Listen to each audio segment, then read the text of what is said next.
This is front. So now we have the different seasonings. So we got our olive oil. This is virgin olive oil. I love my virgin olive oil. In the pan. I'm gonna let that heat up.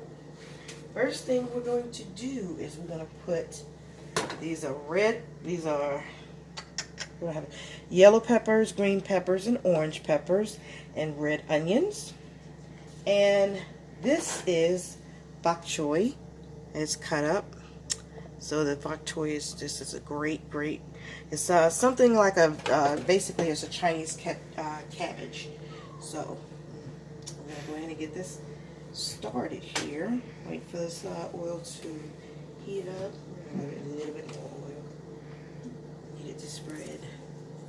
Love this pan. It's an awesome pan. Big. Normally I use my wok, because my wok is large, it's round. I can put all kinds of stuff in there at one time. But today I'm going to use my daughter's flat pan. So first thing we're going to do, we're going to add these peppers and onions in here. Also, several different types of seasonings that I use. These are my personal seasonings that I use. Garlic, minced garlic, and oregano, cumin, and different types of seasonings to be sure that they are nice and seasoned before I add anything else here. Start getting that to the, notice that they'll start getting brighter, these peppers. Turn it down now. Just want to make sure we started this off very nice. Love the colors, love the colors, love the colors. Parsley, everything. I love all of this stuff in here. So, then we're going to add our bok choy. Bok choy is a great vegetable. It is a very good vegetable. Sometimes a lot of people don't like it. It's kind of a acquired taste because it has a bit of a twang to it. But if you cook it correctly and make sure that you have your own seasoning in it, you will find a lot of times that you enjoy it. You got to cook it to taste, really. So you're mixing in your bok choy with your peppers, yellow, orange, and your red onion. One thing about bok choy that you'll find that you don't really need to cook it a lot. You want to savor it and make sure you don't cook it to really soft or anything like that, because you want the vitamins that you're going to receive from the vegetable itself. So I'm going to put that in nice and green. Okay, nice and green. Alright. This is awesome right here. Peppers, you see everything. And now that you notice that the green part is darker.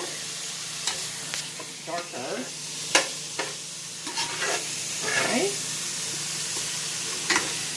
Alright. Now, our next step here, we're going to add our steak. Thinly cut steak. And I already seasoned my steak. Thank you, my heifer. My birthday girl, Trinity. Her birthday is being celebrated today. She turned 12, my grandbaby. Alright, so the steak was seasoned, and it was marinated, and it's been in the refrigerator. So it's been there for a day. Make sure it's completely, thoroughly sitting there, marinating in seasonings and olive oil. Olive oil. Got it. Okay, so I'm going to spread it around so it can cook quickly. And we want to also make sure that it's cooked thoroughly. Not just, it's not about really cooking it quickly, but we want to make sure it's cooked thoroughly. Okay? You don't want to get outside, get all, nice and brown and so forth. And then, you go to taste it, and there you go, you're looking at, bloody meat. Not cute. Not cute. Not attractive at all. One thing about cooking meat, it has to be watched, and you have to make sure that, especially when you're cooking thin pieces of meat like steak, you have to make sure that you're paying attention. You don't pay attention, next thing you know, you got some burnt food,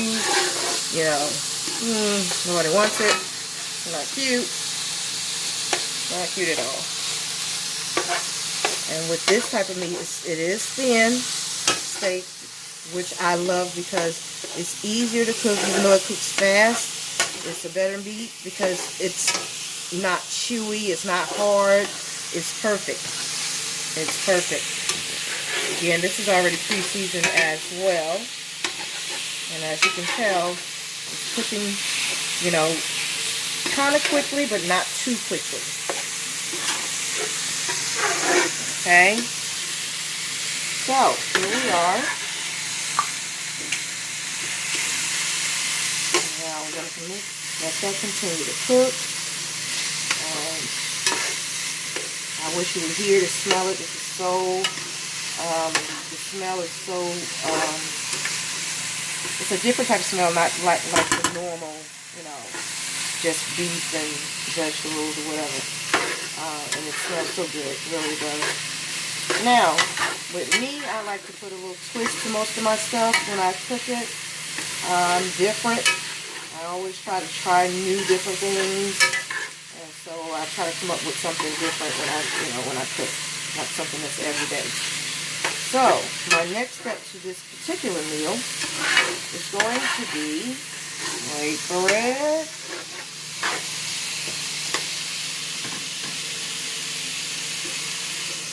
In here, we have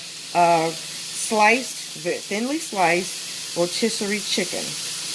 It also has tomatoes, and it also has chopped up baby carrots, and again, my seasonings.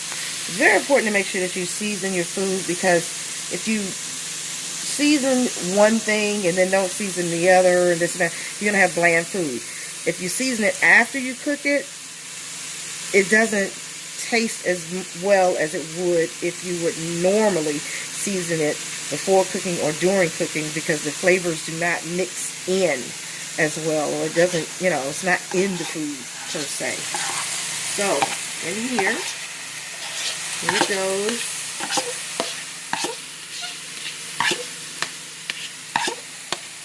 And everything you're going to season to taste. I personally like, certain types of seasonings.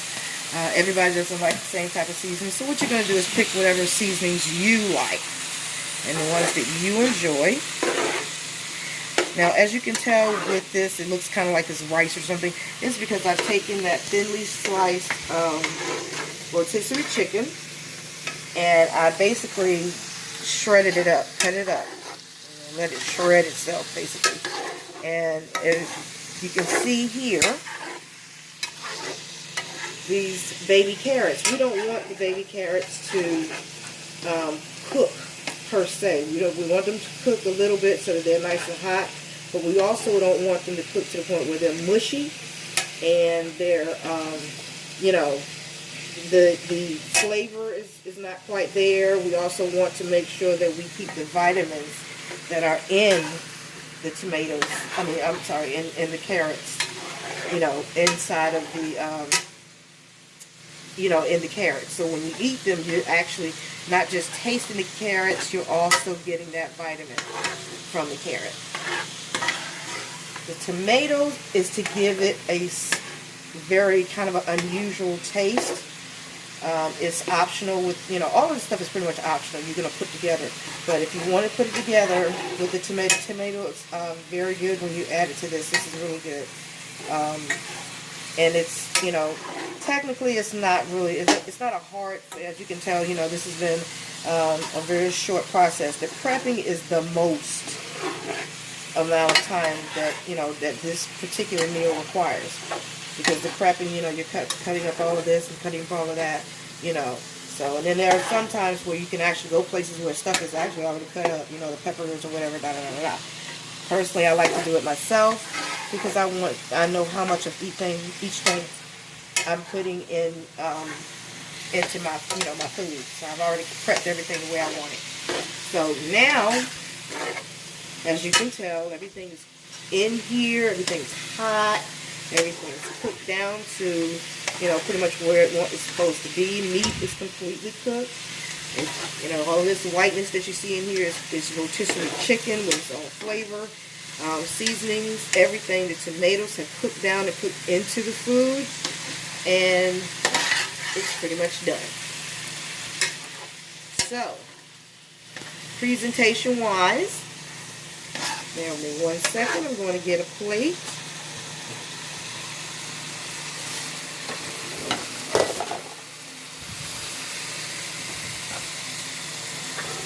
Okay.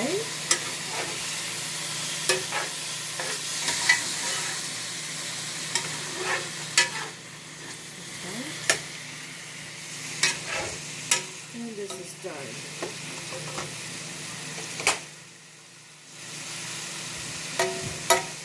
And I really don't have a name for this particular dish. I never really have names for my dishes because I don't know what they are. They're just dishes that I come up with. This one is a brand new one that I've created. And again, as you can tell, this one is done. And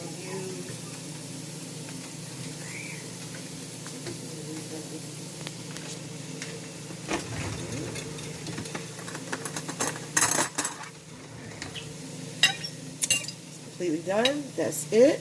As you can tell, it's all thoroughly cooked through, nice and hot. Lots and lots of nutrients in there, and cooked to enjoy. Have fun.